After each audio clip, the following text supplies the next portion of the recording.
सभी शिव भक्तों को मेरा प्रणाम और देवों के देव महादेव की जय जयकार।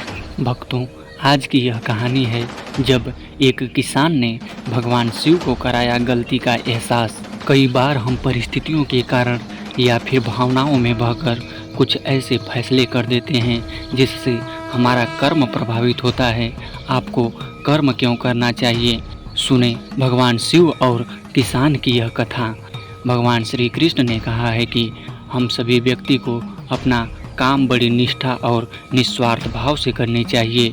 गीता में भी भगवान श्री कृष्ण ने कहा है कि कर्म करो लेकिन फल की चिंता मत करो, क्योंकि कर्म करना ही व्यक्ति के अधिकार में है, उसका फल नहीं। कई बार हम परिस्थितियों के कारण या फिर भावनाओं में बहकर कुछ ऐसे फैसले कर देते हैं जिससे हमारा कर्म प्रभावित होता है। आपको कर्म क्यों करना चाहिए, सुने भगवान शिव और किसान की यह कथा को शुरू करने से पहले अगर आप भी भगवान शिव के भक्त हैं तो कमेंट में हर हर महादेव जरूर लिखें। तो चलिए इस कथा को शुरू करते हैं। एक बार भगवान शंकर पृथ्वीवासियों पर कुपित हो गए और माता पार्वती को साक्षी मानकर संकल्प लिया कि जब तक पृथ्वीवासी नहीं सुधरेंगे तब तक वे शंख नहीं बजाएंगे। देव जानते थे कि शंकर भगवान शंख बजाएंगे तभी बरसात होगी, इससे घोर अकाल पड़ गया।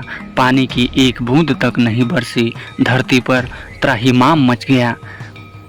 ऐसे में एक दिन भगवान शंकर पार्वती आकाश में विचरण कर रहे थे तो उन्होंने एक अजीब दृश्य देखा कि एक किसान भरी दोपहरी में चिलचिलाती धूप में खेत की जुताई कर रहा है।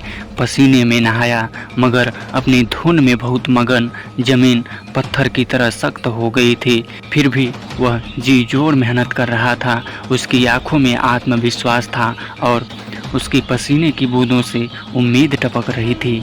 भोलेनाथ व माता पार्वती बदले हुए वेश में आकाश से नीचे उतरे और उससे कहा, अरे भाई, तू क्यों बेकार का कष्ट कर रहा है? सूखी बंजर धरती में केवल पसीने बहाने से ही खेती नहीं होती।